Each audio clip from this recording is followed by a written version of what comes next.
सूर्यपरागरे विरल संजोग शनि एवं सूर्यंक हेब समसप्तक जग तेणु मासे पर्यंत सतर्क रुहतु एही तीनिटी राशि।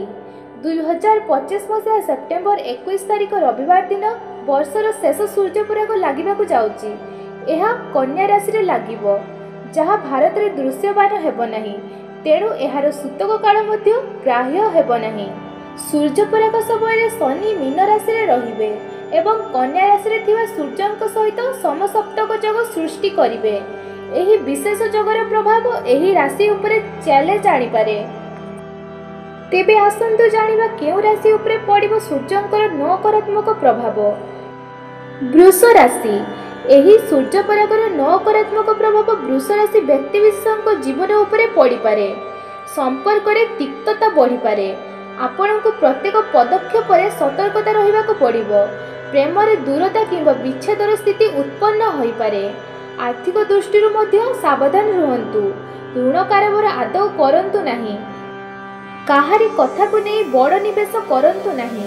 वृष राशि व्यक्ति माने सूर्यपराग दिन गहम दान करंतु, शुभ फल मिलिबो।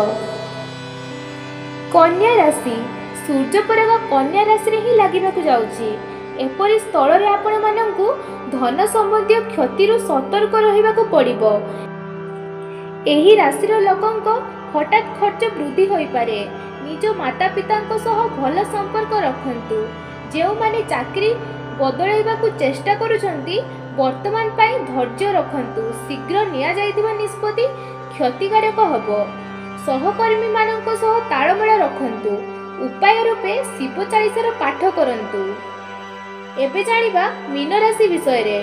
एही सूर्यपरागर प्रभाव मीन राशि व्यक्ति विशेषଙ୍କ स्वास्थ्य एवं संपर्क उपरे पड़ी पारे। वैवाहिक जीवन रे उत्तान पतन आसी पारे। जीवन साथी सहित मनमालिन्य घटी पारे। रोजगार को नहीं चिंता बढ़ी पारे। व्यवसायी को क्षति एवं चाकरी करुथिबा लोकंक उपरे कार्यर भार बढ़ी पारे। अलस्वामी न होई सठिक रूपे काम करंतु। उपाय रे सूर्य मंत्र जप करंतु।